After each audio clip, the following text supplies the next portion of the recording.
Tiene la palabra Santiago Albarico.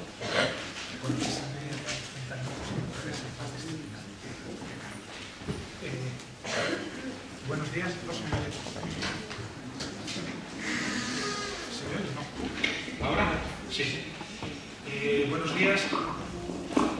Bueno, yo quería rápidamente también agradecer, en primer lugar, a Clara por la extraordinaria introducción que ha hecho a este acto, resumiendo tan bien las cosas que están en juego sobre la mesa esta mañana, que probablemente nos va a facilitar el que con el tiempo tan breve que tenemos se entiendan muchas de las cosas que estamos diciendo, que vamos a decir.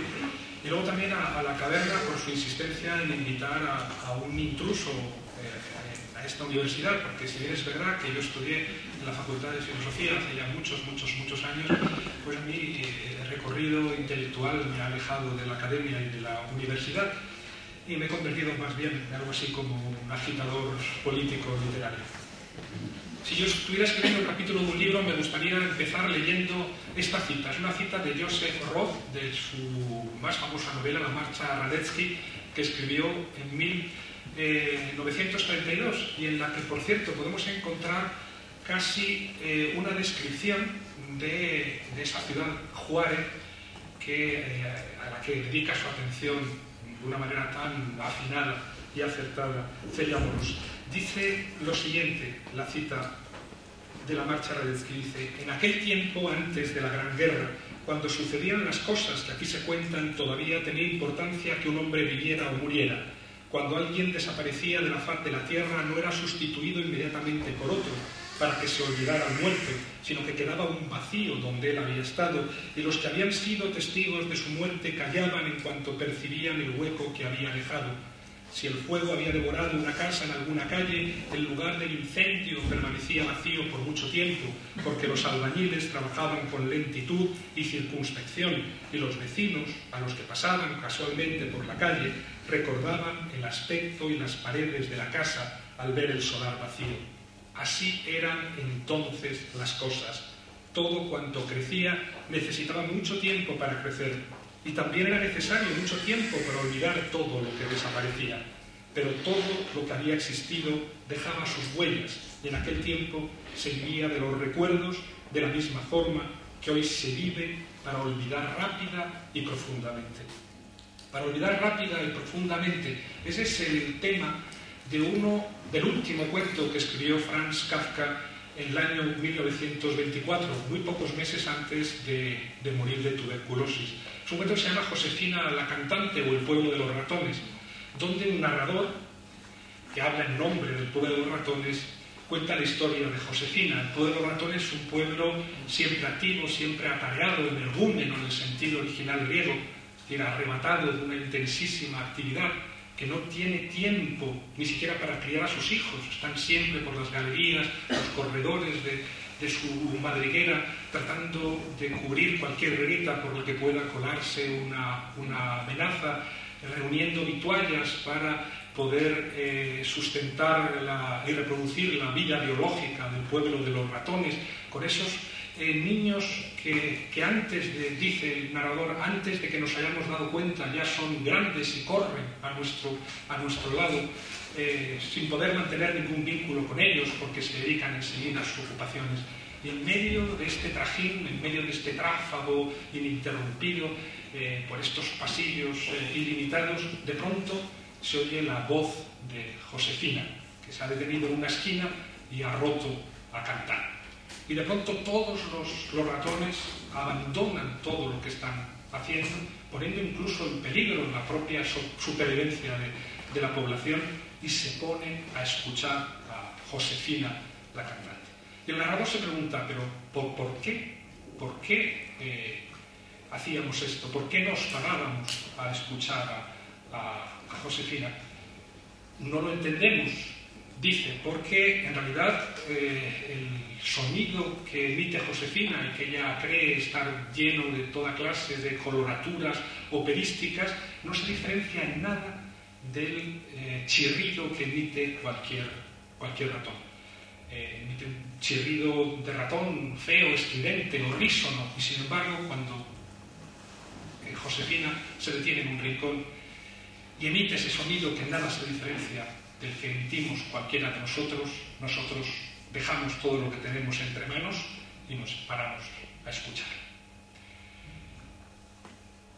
La narración acaba anunciando ya el olvido propio del narrador. Dice: cuento todo esto antes de que se me olvide, como se nos olvidó a todos los demás, como se les ha olvidado a todos los demás, el paso fugitivo de Josefina por este mundo de galerías y de pasillos interminables. Un día desapareció, nunca más se vio su canto en una esquina. Y acaba el narrador, ya a punto de olvidar también a Josefina, dejando esta pregunta, ¿no?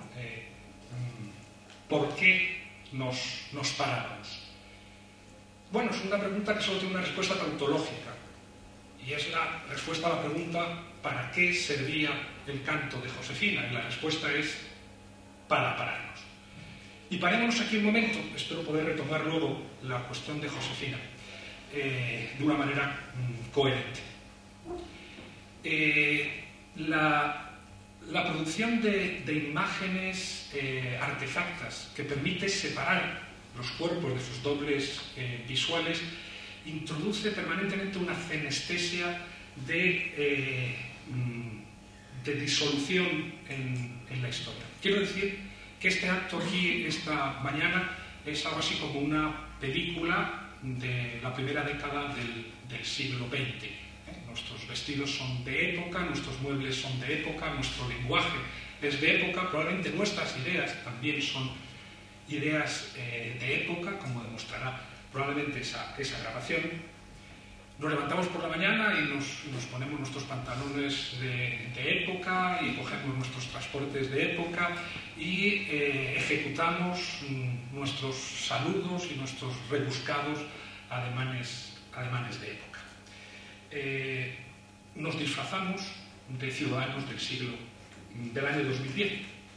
Nuestros cuerpos están aquí y nuestras imágenes sueltas, multiplicadas hasta el infinito, quizá más valiosas o más verdaderas que nuestros propios cuerpos, sin embargo, son demostrativas de un anclaje un poco ridículo en un tiempo ya superado mientras las contemplamos. No podemos engañarnos, somos hijos de nuestro tiempo, somos hijos de nuestra época, somos hijos de nuestra historia. Chesterton bromeaba sobre ese capataz esclavista, yo no sé si lo recordáis, que se había justificado a sí mismo razonando que había nacido en un tiempo, había nacido demasiado pronto para cuestionar la esclavitud, y se mostraba dispuesto a esperar cuanto tiempo hiciera falta para, llegado el tiempo, condenarla de manera acorde con los nuevos tiempos. Ese capataz de Chesterton es un oxímoron viviente, ¿no? Es una de esas paradojas que tanto le gustaba a Chesterton para desnudar las aporías del relativismo moral, porque si uno sabe que es hijo de su época, pues, diría Chesterton, puede rebelarse contra ella, puede ser hijo de otras muchas cosas. Si uno sabe que es hijo de su época, quizá puede reclamarse hijo más bien de la razón, o hijo de la justicia, o hijo, ¿por qué no?, de la dignidad humana. Puede en todo caso decir, no, yo no quiero ser hijo de mi propia época, sino voy a ser hijo de otra época, como Don Quijote, hijo del pasado, o al contrario, hijo del futuro, hijo de un futuro mejor, descendiente, por tanto, de un futuro diferente. La pregunta es: ¿a qué contenido tiene una época que consiste en saberse hija de su propia época, y que está llena un tiempo que es autoconsciente de su permanente disolución en el tiempo? Y yo recuerdo uno de los pensamientos de Pascal que siempre me interesó más, que es quizá de los menos efectistas, pero yo creo que de una profundidad enorme, y que sin duda está relacionado con el tema que nos ocupa aquí. En el pensamiento 525 de Pascal decía: Montaigne no tiene razón, la costumbre no debe ser seguida más que porque es costumbre y no porque sea razonable o justa, pero el pueblo la sigue por esta sola razón, que la cree justa, si no, no la seguiría. Más, aunque fuera costumbre, pues no quiere sujetarse más que a la razón o a la justicia. Yo creo que Pascal, por un lado, en este pensamiento, también, pues como Chesterton nos advierte acerca de las aporías del relativismo, diría algo así como: si solo para mí mi religión es verdadera, es que no tengo religión. Si solo para mí mis costumbres son justas, es que en realidad carezco de costumbres. Las costumbres, lo sabemos, se siguen solo por eso, son cosas dadas, son cosas heredadas, es el peso de las generaciones muertas que decía Marx, y se siguen mecánicamente. Pero en lo que insiste Pascal es que el pueblo, que solo es sujeta a la razón y a la justicia, no las seguiría de ninguna manera, no se sentiría comprometido por ellas si no las creyese justas y razonables. Pero entonces, y esta es la segunda lección del pensamiento de Pascal, hay que decir que la razón aparece siempre en el horizonte del comportamiento humano como el único valor que, incluso cuando encubre otras tiranías, otras leyes, pues obliga realmente a los hombres, ¿no? Hagan lo que hagan, incluso en sus manifestaciones más extremas o más intolerables, los hombres quieren ser justos y razonables. Aún más, y esta es una idea muy chestertoniana, muy polémica, Chesterton, que no era en absoluto un pacifista, consideraba que morir y matar por las propias ideas pues contenía ya algo realmente ilustrado, ¿no? Cuando uno muere o mata por sus propias ideas, también, de alguna manera, presupone la posibilidad de una persuasión, una posibilidad del convencimiento recíproco. Al menos, allí donde las costumbres se creen verdaderas, existe la posibilidad de la conversión. Y en este sentido, por cierto, Montesquieu, un poco en la misma línea, recordaba que el ilustrado que defendió el Estado de Derecho, la división de poderes, que meticulosamente trazó las condiciones hasta climáticas en las que se debían establecer las leyes de los seres humanos, decía algo así como que en tiempos de crisis, en tiempos de urgencia, en tiempos de la Gran Guerra de la que habla Joseph Roth, en tiempos donde el pasillo y el movimiento ininterrumpido se imponen sobre cualquier otro criterio, las costumbres ejercen algo así como de razón interina, ¿no? Como de razón de guardia, como esa linternita que cuando haya apagón se mantiene encendida gracias a un generador eléctrico autónomo, a la espera de que las luces, la lumière, iluminen el mundo de los hombres de nuevo. En todo caso, ¿qué ocurre? Siguiendo Pascal, con una época que se sabe hija de sí mismo, cuyo contenido básicamente se reduce a ese saberse hija de sí mismo. Se puede vivir sin costumbres, se pueden seguir las costumbres sin creerlas verdaderas o justas. Daría la impresión de que una sociedad así, una sociedad cuyo tiempo no contiene otra cosa que su propia autoconciencia de disolución temporal, sería una época que habría precisamente realizado los sueños ilustrados, aunque de una manera también paradójica, ¿no? No era la mayoría de edad precisamente la victoria sobre las tradiciones, sobre las supersticiones, sobre el peso de las generaciones muertas.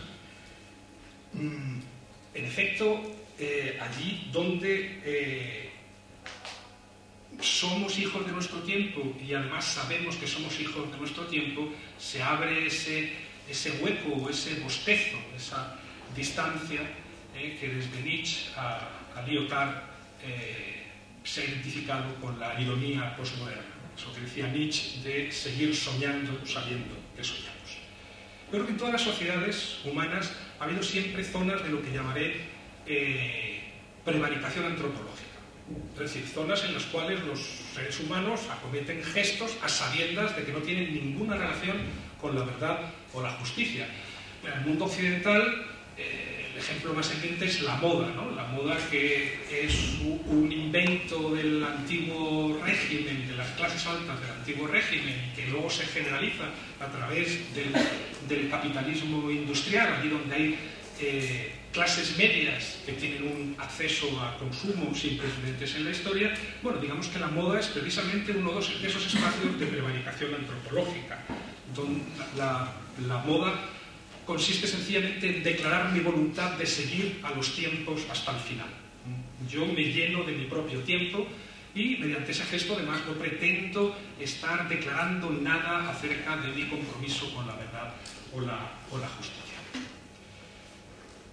Y se impone completamente al margen de cualquier autoridad o ejercicio de represión, y también al margen de cualquier imperativo moral.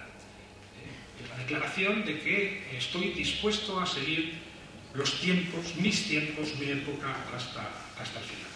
Digamos que esas zonas de prevaricación antropológica pueden definirse como pueriles. Y todas las sociedades del mundo tienen derecho a reservarse zonas de puerilidad. Pero ¿qué pasa? Esta es la pregunta, cuando la prevaricación antropológica se extiende desde el campo, digamos, de la moda, o desde el campo del juego, o desde el campo hasta de los toros, que ahora Esperanza Aguirre reivindica como patrimonio de la humanidad, a la religión, al arte, a la política, a la cultura misma. Se puede concebir una sociedad de prevaricación generalizada que, al mismo tiempo que lo convierte todo en costumbre, que se acostumbra a todo, no puede ver en las costumbres otra cosa, y además es consciente de ello, que dictados de los tiempos, imposiciones de la época. Una sociedad, exageremos, ¿no?, que considera el teorema de Pitágoras una costumbre griega y la ablación del clítoris una costumbre africana, y que al mismo tiempo condesciende a todas las costumbres por igual, sin pretender justificar ninguna. Bueno, esto es lo que llamamos tolerancia, pluralismo, lo llamamos multiculturalismo.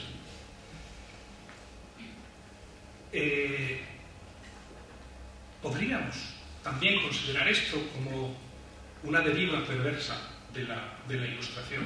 Es como si la lucha contra las costumbres y las supersticiones se hubiese traducido en la victoria no sobre las costumbres mismas, sino sobre la verdad espectral o la justicia vectoral que ellas entrañaban, siguiendo el pensamiento de Pascal.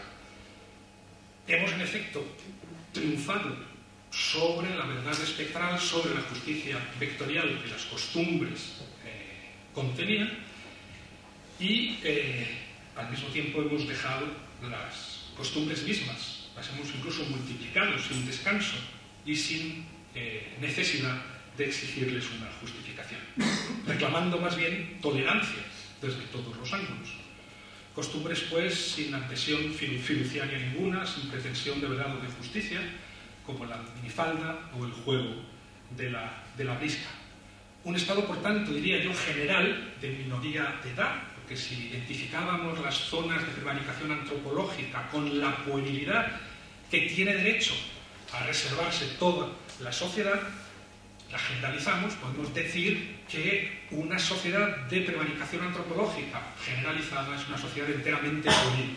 Y cuando la prevaricación antropológica se generaliza y pasa del campo de la moda o de los juegos de mesa al campo de la política, al campo de la tecnología, al campo de las relaciones sociales, esa puerilidad se traduce en muertos, se traduce en dolor, se traduce en sufrimiento.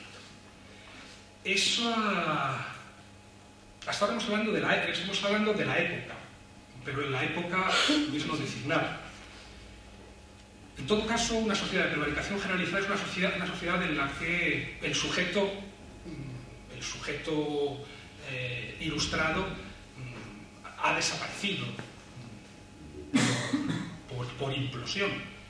Esto que se reivindica desde la posmodernidad, ¿no?, de subjetividades frágiles, lábiles, cristalizadas sobre la arena, inmediatamente disueltas por el viento. Hay una imposibilidad, en efecto, en una sociedad de prevaricación antropológica generalizada, de establecer un sujeto verosímil. Pero hay que recordar que una sociedad de prevaricación antropológica generalizada no es solamente una sociedad, o no lo es porque no sea capaz de construir sujetos, sino porque previamente ha erosionado, ha eliminado los objetos. Günther Anders precisamente identifica esa tolerancia o multiculturalismo que yo he llamado prevaricación antropológica generalizada con el acosmismo.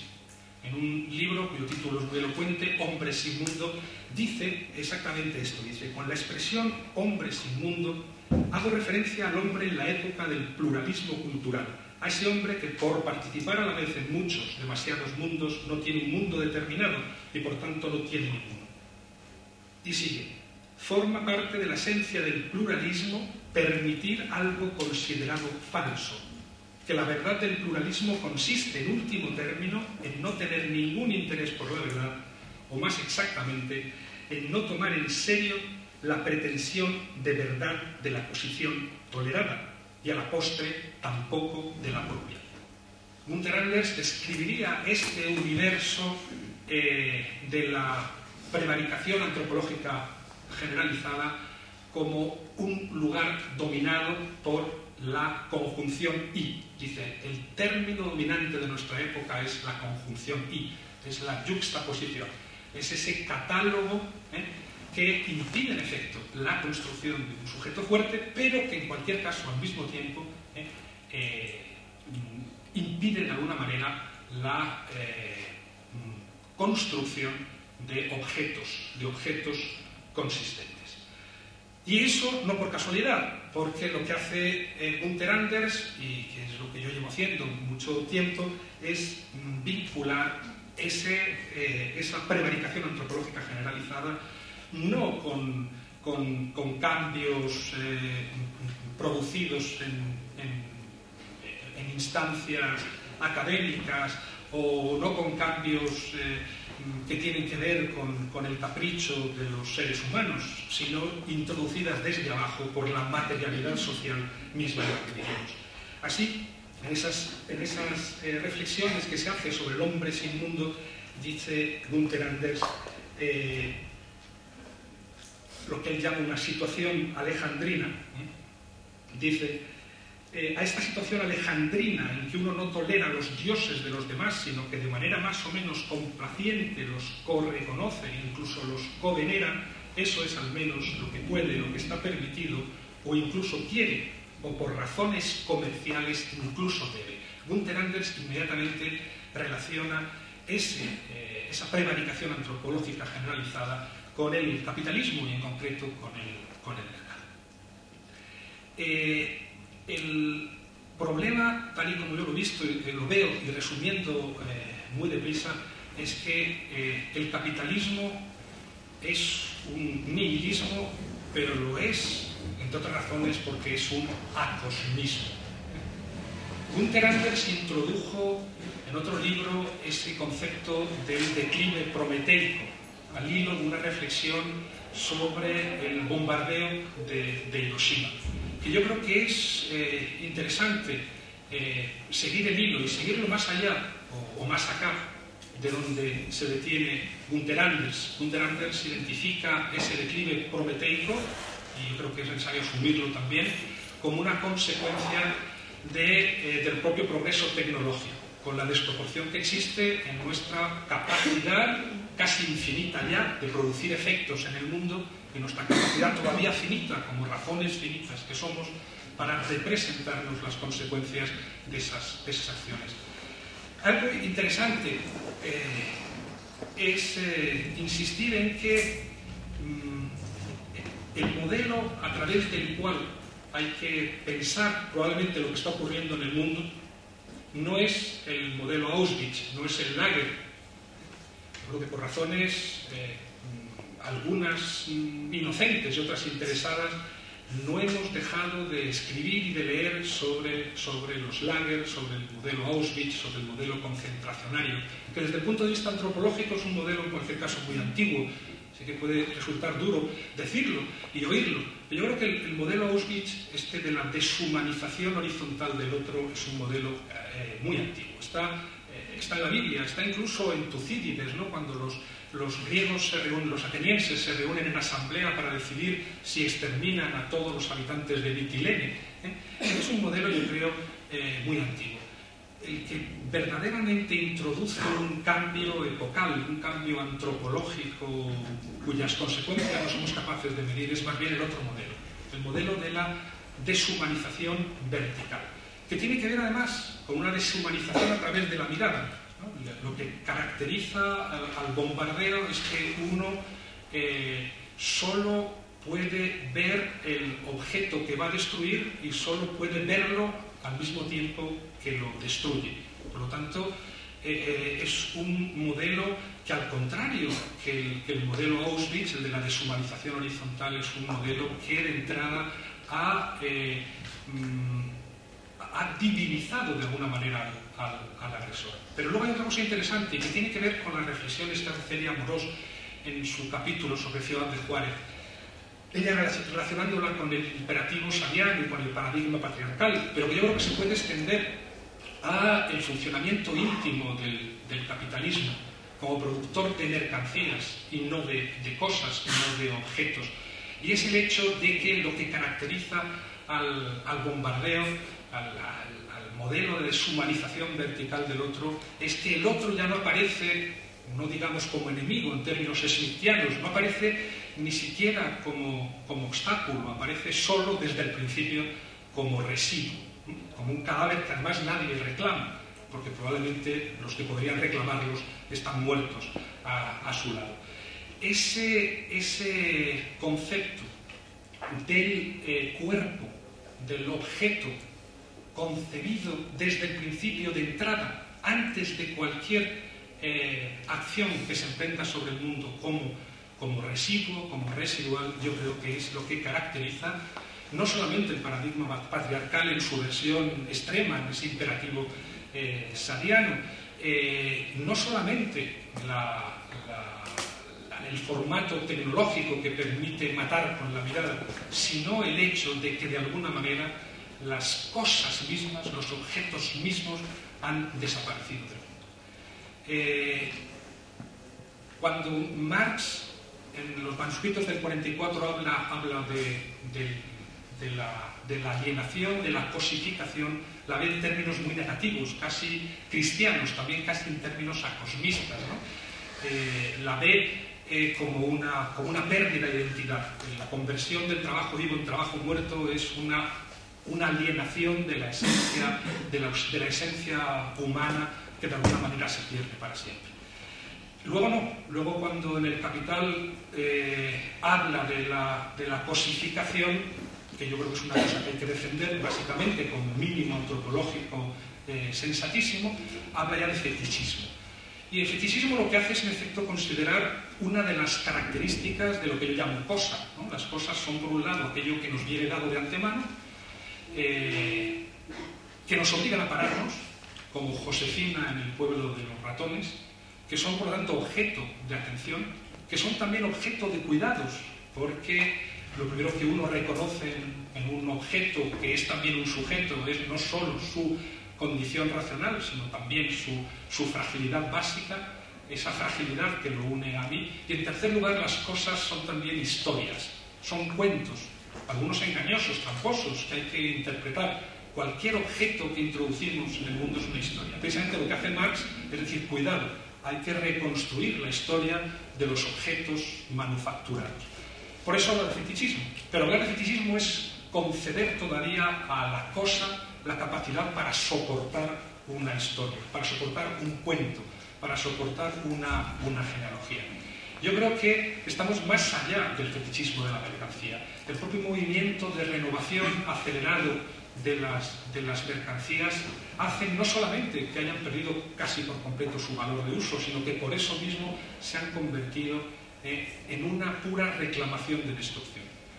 Muchas veces he insistido en que consumir literalmente quiere decir destruir, y una sociedad de consumo es una sociedad de destrucción generalizada y no una destrucción de intercambio generalizado. Y una sociedad de destrucción generalizada, en el que las cosas, en el que la riqueza solo puede aparecer bajo la forma mercancía, en el que la mercancía no es más que un reclamo, una demanda de destrucción, los objetos mismos y los cuerpos desde el principio son puros residuos. Para que os hagáis una idea, un dato material constatable, el 90% de las cosas, de los objetos producidos hoy, dentro de 6 meses están en la basura. Podemos decir que el concepto fundamental del capitalismo es el residuo y que las cosas son residuos del residuo, son residuales respecto del residuo.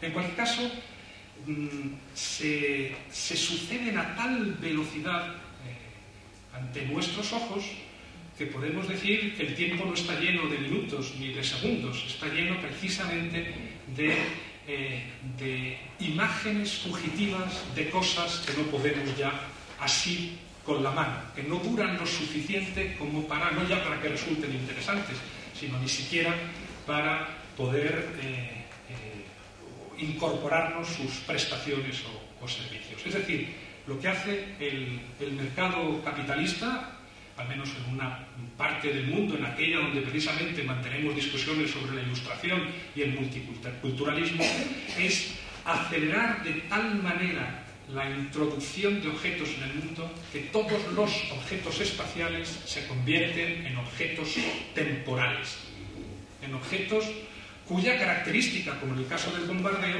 es esa, de que su comparecencia en el mundo coincide con su desaparición, al modo de una nota, de una frase musical o al modo de un fotograma de una película.